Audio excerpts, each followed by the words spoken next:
محمد يعلو على هام الرجال محمد يحيى اسمه في الخالدين محمد. Ebana, tulikuwa tukirudi, jamaa zangu walikuwa wanaondoka na mabinti wa Kiislamu wanaenda kufanya uzinifu.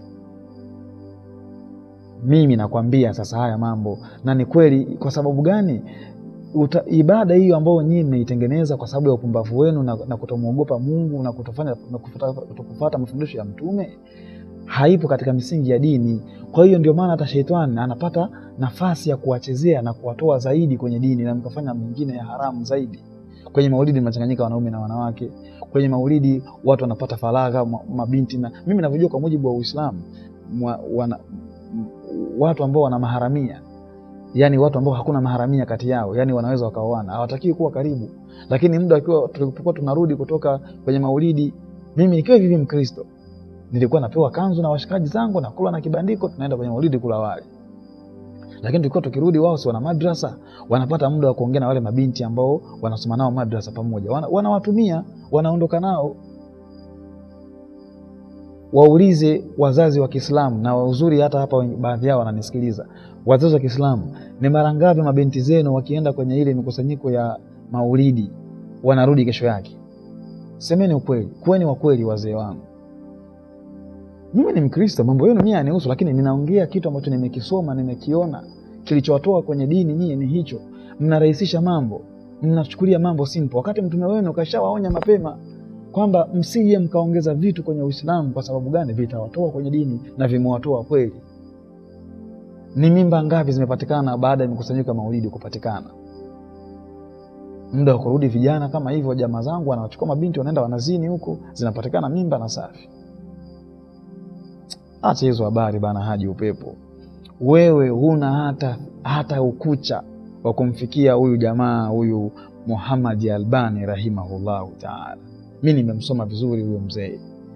Ni mtu ambaye kaongea vitu vingi vikubwa na vinaingia akilini na vina make sense. Bali yeye kwenye vitabu vyake vyote anasisitiza sana watu kurudi kwenye Qur'ani na mafundisho ya Mtume Muhammad sana.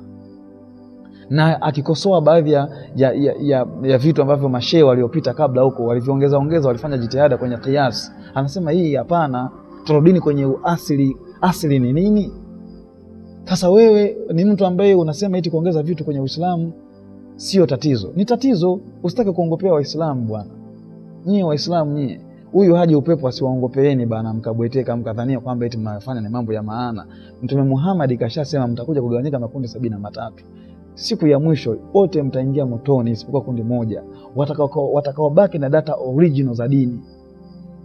Kwa Muislamu anayeogopa Mungu na siku ya mwisho, kama Mtume kafiwa na Hadija hakufanya hitima, na watoto wake 6 hakufanya hitima, kafiwa na baba mdogo wake hakufanya hitima. Muislamu anayejitambua na anayeogopa Mungu wake na anayefahamu makatazo ya Mtume ya kuongeza vitu kwenye dini hawezi akasoma hitima. Afu Haji upepo anaongea jambo la lipamba pamba bana. Acha ujinga bana wewe jamaa. Mwisho kabisa, kwenye swala zima la Arafa ulivyomkosoa Shafi, kwa Tanzania mnaoana sawa sawa masaa na Saudi Arabia. Uongo kweli? Ni mara ngapi Saudi Arabia wanasimama Arafa, Tanzania mnakula mchana?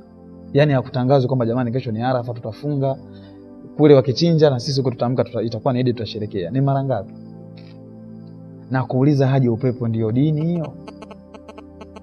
Wewe tu niambie, yani kwa mujibu wa, kwa sababu nilikuona hapa muongea kuhusu mambo ya jiografia maeneo husika na masaa na nini, na kuuliza sasa kwa tuongelee kwa Tanzania kama Tanzania, kwa sababu Shafi alikuwa anazungumzia kwa nyinyi wa Tanzania. Ni mara ngapi mahujaji wako Maka wamesimama Arafa? Mnatakiwa nyinyi ambao mko sehemu zingine mfunge, kwa sababu kule wenzao wamesimama Arafa, na Mtume akasema saumu siku ya Arafa, fadhila zake wewe unazijua na mimi nazijua, lakini kwa sababu ya muda naokoa muda, kwa sababu nimeshaongea sana. Alafu kesho natakiwa niwahi kazini, alafu niko nchi za watu huko, sawa?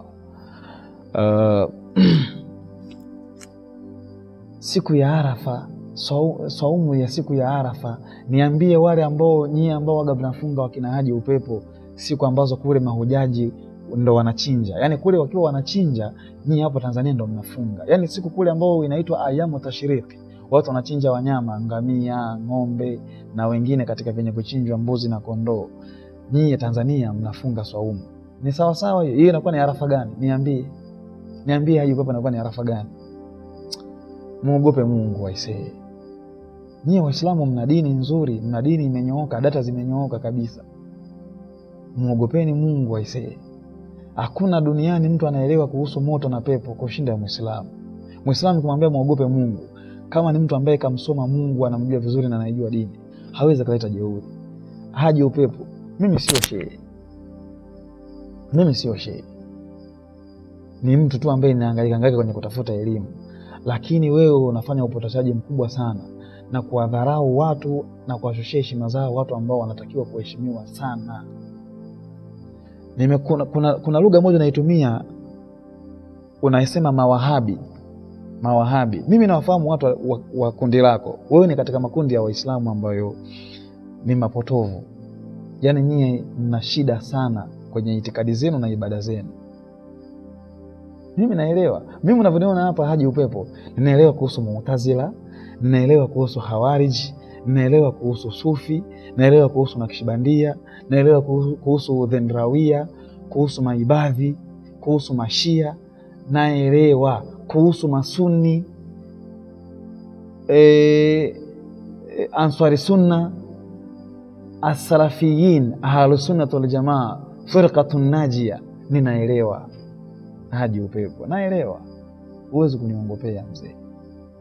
Wewe ni katika makundi ambayo si sawasawa, makundi ambayo kwenye nyoyo zenu mna shida. Nyie mnafuata zaidi matamanio ya nafsi zenu kuliko maandiko. Ni nyie, na ndio namba kubwa Waislamu wako kama wewe Haji Upeppo, ndio mmefikisha dini hapo ilipofikia. Kwa sababu ukifuata matamanio ya nafsi siku zote yanaishia katika maisha ya hapa duniani, lakini mbele ya Allah unakuwa unaharibu. Wanaposema mawahabi unamkusudia Muhammad ibn Abdul Wahhab, si ndio maana yake? Rahimahullahu ta'ala. Na hiyo ni lugha ambayo waga nyie masufi mnaitumia kuwadhoofisha watu wa sunna. Yani kwa sisi wa Kristo tunasema ni manipulation. Ni lugha, yani ukitaka kumuua mbwa siku zote sema huyu ni mbwa koko. Kwa hiyo ili kuwaonyesha watu kwamba watu masalafi wale masalafi, watu wa sunna wale wanaofuata Qur'ani na hadithi na wale maswahaba wanne, tena kwa ufahamu, sio tu kwa kusoma tu wao kama unavyosomaga wewe Haji Upeppo hapo na kuongea maneno yako ya ovyo ovyo. Kwa kutumia ufahamu wa maswahaba. Mkitakaga kuwakosoa hawa watu na kuwatua kwenye dini, waga mnatumia hilo neno la Wahabi. Yani ni kama mbwa ukitaka kumuua unasema kwamba huyu ni mbwa koko, linaiba mboga hii, linakula kuku, ili watu walipige waliue. Kwa hiyo mnatumia hiyo lugha ili Waislamu wawachukie hawa watu wenye hii misimamo ya watu kufuata Qur'ani na mafundisho ya Mtume Muhammad na maswahaba wanne walioongoza kwa uongofu bila kuongeza chochote. Yani mnatumia lugha ya kuwaita hawa watu wadizania kwamba ni mawahabi ili Waislamu wasipate hiyo misimamo ambayo wao wako nayo. Na mimi nisipepese macho, kwa mujibu nilivyosoma, hao ndio Waislamu sasa. Ndio ambao kila siku Marekani na dunia nzima kwa ujumla wanawapiga vita, kwa sababu itikadi ya hao jamaa kwenye ibada zao na kwenye itikadi zao, kwa sababu kwenye Uislamu kuna mambo mawili tu, itikadi na ibada. Ndio mambo makubwa ambayo ukicheza hapa unaweza kutoka kwenye Uislamu kuna kutoka kwenye dini, yani ukawa tena wewe sio Muislamu. Uongo. Kuna itikadi na ibada. Haya mambo mawili, wale jamaa ambao wanaitakidi na kuamini na ibada zao, ingekuwa Waislamu wote mko hivyo hivyo, msingekuwa hivyo mlivyo sasa hivi. Wala hakuna mtu yeyote ambaye sio Muislamu angelikuwa anaweza kuwapangia Waislamu nini cha kufanya.